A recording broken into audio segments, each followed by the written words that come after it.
अदिति चौहान। जी ma'am आपका parcel. भैया, नहीं चाहिए प्लीज। मैम अगर आपको नहीं चाहिए तो आपने जहाँ से ऑर्डर किया है वहाँ से आप रिटर्न रिक्वेस्ट डाल दीजिए, वापस हो जाएगा, पर यहाँ तो आपको लेना पड़ेगा। ठीक है, दीजिए। मैम हाँ एक गिलास पानी मिलेगा? भैया, आप कहीं और पी लो पानी प्लीज। मैम बहुत ज़ोरों की प्यास लगी है। ठीक है, लाती हूँ।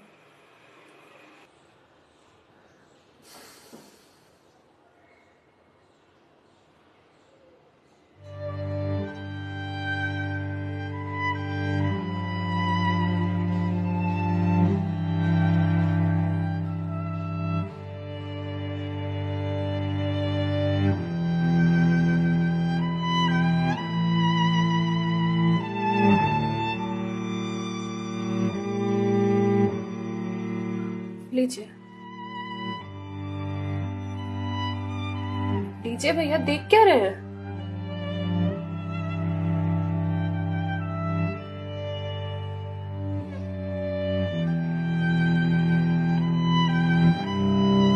मैम आपको कोई दिक्कत है? मतलब आप किसी परेशानी में हैं? भैया, पानी पीकर ग्लास दीजिए आप। मैम छोटा मुंह बड़ी बात कह रहा हूँ, पर अगर आप किसी परेशानी में हैं तो आप मुझे बता सकती हैं। भैया, आप पानी पीजिए, ज्यादा समाज से भी मत बनिए। मैम दुख बांटने से कम होता है। अच्छा, और आपको किसने कहा कि मैं दुखी हूँ? मैम अगर आप दुखी नहीं हैं तो फिर वो फंदा क्यों लगा रखा है?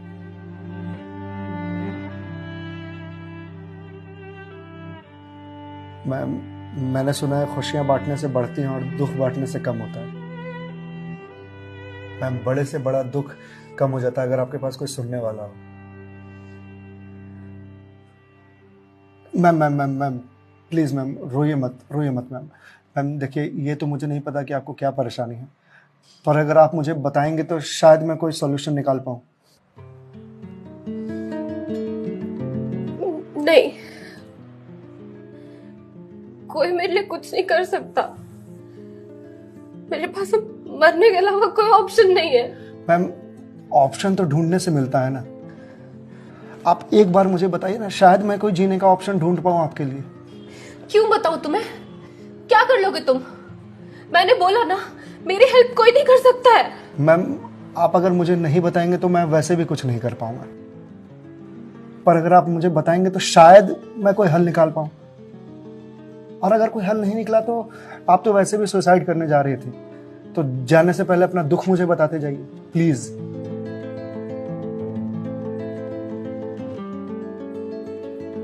Please ma'am.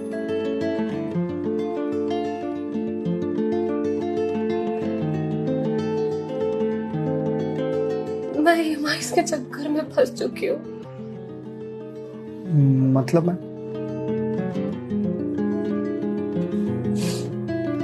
कुछ साल पहले एक कोर्स के लिए मैंने लोन लिया था, फिर उसके कुछ वक्त के बाद एक और लोन, और ये लोन का सिलसिला यूं ही चलता गया। इस महंगाई के जमाने में पैसे की जरूरत तो हर किसी को पड़ती है, मुझे भी थी। मैंने प्राइवेट कंपनी से भी लोन लिए, ज्यादा ब्याज पर, और अब मैं उन्हें चुका नहीं पा रही हूँ। क्यों मैम, आपके पास जॉब तो होगी ना? जॉब थी, पर मैं जिस कंपनी में जॉब करती थी उस कंपनी ने मुझे ये कहकर टर्मिनेट कर दिया कि फाइनेंशियल लॉस के कारण वो मुझे और मुझ जैसे कुछ एम्प्लॉयज को सैलरी नहीं दे सकते। तो मैम आप किसी और कंपनी में ज्वाइन कर लो, बहुत सारी कंपनीज हैं यहाँ तो। तुम्हें क्या लगता है मैंने अप्लाई करने का ट्राई नहीं करा होगा? जॉब नहीं खोजी होगी? बहुत की थी, पर इस रिसेशन के जमाने में जॉब मिलना कितना मुश्किल है ये तुम जैसे डिलीवरी बॉय को क्या पता।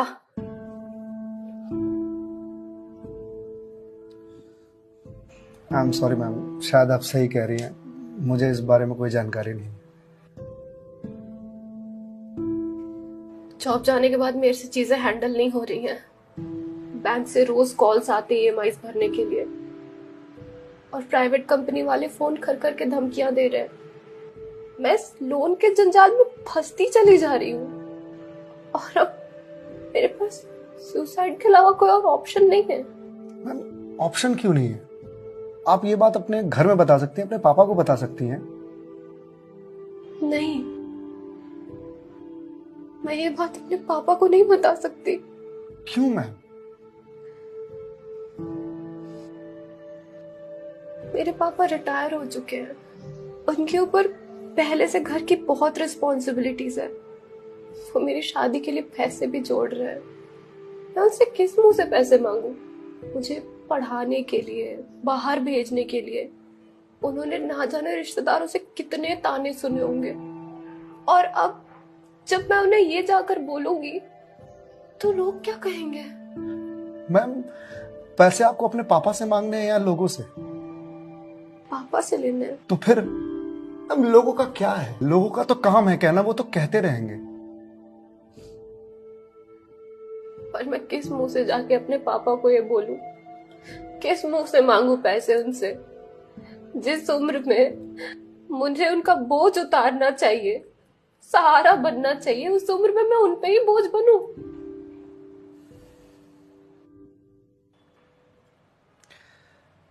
मैम, एक बात बताएंगे आप? बचपन में आपकी सबसे फेवरेट चीज क्या थी? बचपन में मुझे साइकिल का बहुत शौक था। तो मैम, आपको साइकिल किस एज में मिली थी? यही कोई 8 साल की होंगी मैं। तो साइकिल तुरंत मिल गई थी आपको? नहीं, पापा तो मान ही नहीं रहते, बोल रहे थे गिर जाएगी, चोट लगा लेगी। तो फिर कैसे साइकिल मिली? बहुत जिद की थी मैंने, बहुत। खाना पीना सब छोड़ दिया था। तो मैम, साइकिल के लिए जो जिद किया आपने, तो शर्म आई होगी आपको? तो मुझे मुझे क्यों शर्म आएगी? पापा है वो मेरे, उनसे जिद नहीं करूंगी तो किससे जिद करूंगी? तो मैम, जब बचपन में साइकिल के लिए जिद करने में शर्म नहीं आई, तो अब क्यों आ रही है? मैम, अभी आपने कहा कि आपके पापा आपकी शादी के लिए पैसे जोड़ रहे हैं, और आप तो यहाँ सुसाइड कर रही हो। तो वो उन पैसों का क्या करेंगे? या उन्हें ये जानकर बहुत खुशी होगी कि उनकी बेटी ने शादी का बोझ हल्का कर दिया उनके सिर पर से। मैम, आपको मालूम है, हमारे जनरेशन की दिक्कत यही है कि हम अपने आप को इतना बड़ा समझ लेते हैं कि हम अपने पेरेंट्स से ही अपनी बात छुपाने लगते हैं। कभी ये कहकर कि पापा मम्मी नहीं समझेंगे, या कभी ये कहकर कि मैं उन्हें परेशान नहीं करना चाहती, या कभी ये कहकर कि हम दोनों की सोच नहीं मिलती है। एक बार आप अपनी दिक्कत अगर अपने पेरेंट्स से शेयर कीजिएगा ना, तो आपको जीवन में फिर कभी सुसाइड करने की जरूरत नहीं पड़ेगी, या मेरे जैसे किसी अनजान से अपनी बात शेयर करने की जरूरत नहीं पड़ेगी। प्लीज मैम, एक बार शेयर करके देखिए।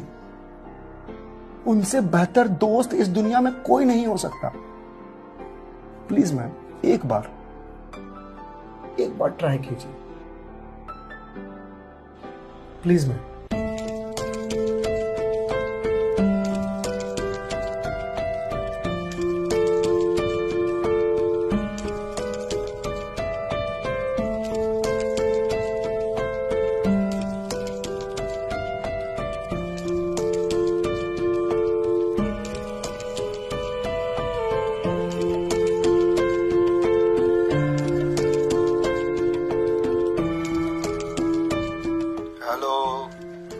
हेलो पापा। हाँ दीदी, बोल, कैसी है बेटा? पापा, मुझे आपसे कुछ बात करनी है। हाँ बोल ना बेटा। पापा, मैं क्या हुआ बेटा? पापा, मैं बहुत परेशान हूँ। हाँ तो मुझे बता ना, किस लिए परेशान है?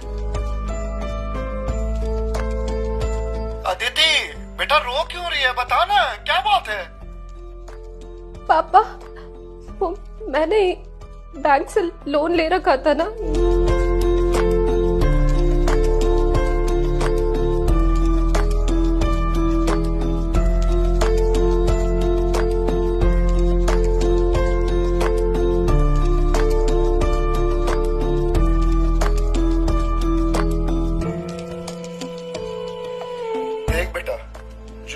गया सो हो गया, तू चिंता मत कर, मैं हूं ना, अभी तेरा बाप जिंदा है, मैं काम करता हूँ, मैं कल ही तेरे पास आता हूँ, तू बिल्कुल भी चिंता मत कर।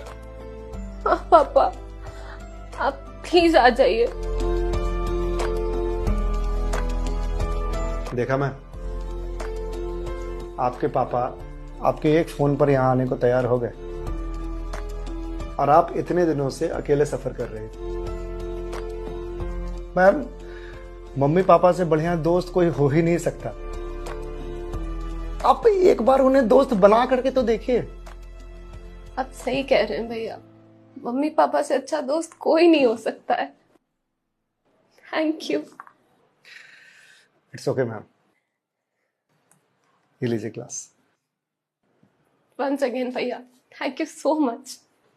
It's okay ma'am, bye. Ma'am ji? मेरे पास आपके लिए कुछ है, यही रुकिएगा, मैं थोड़ी देर में आता हूँ।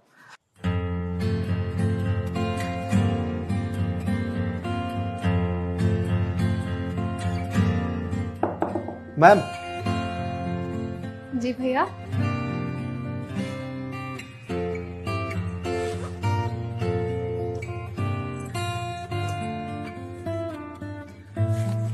मैम, ये आपके लिए। भगवत गीता? जी मैम। मैम, 2020 का साल मेरे लिए बहुत बुरा था। कोरोना में मेरी जॉब चली गई। पहले के कुछ महीने जो थे वो तो सेविंग्स से निकल गए, लेकिन उसके बाद के कुछ महीने बहुत ज़्यादा टफ था। मेरे ऊपर भी आपकी ही तरह बहुत सारे EMIs थे जो मैं पे नहीं कर पा रहा था, जिस वजह से मैं बहुत परेशान था और सुसाइड करने की सोचने लगा था। और एक दिन तो सुसाइड करने निकल भी गया था, लेकिन पापा ने मुझे पकड़ लिया। पहले तो बहुत डांटा,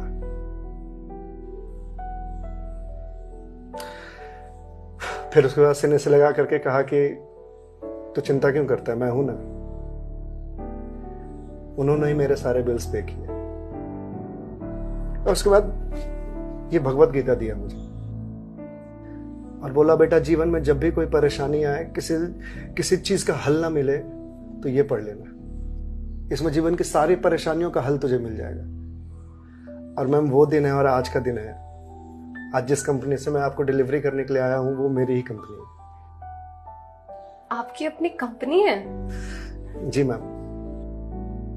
कोरोना के बाद मैंने अपना स्टार्टअप शुरू कर दिया था जॉब जाने के बाद, क्योंकि जॉब मिल ही नहीं रही थी। तो अगर आपकी कंपनी है तो फिर ये डिलीवरीज आप क्यों कर रहे हैं? मैम, मुझे अच्छा लगता है अपना काम खुद करना, और शुरुआत तो मैंने अकेले से ही किया था ना। आज भी जब मन करता है तो निकल जाता हूँ डिलीवरी करने के लिए।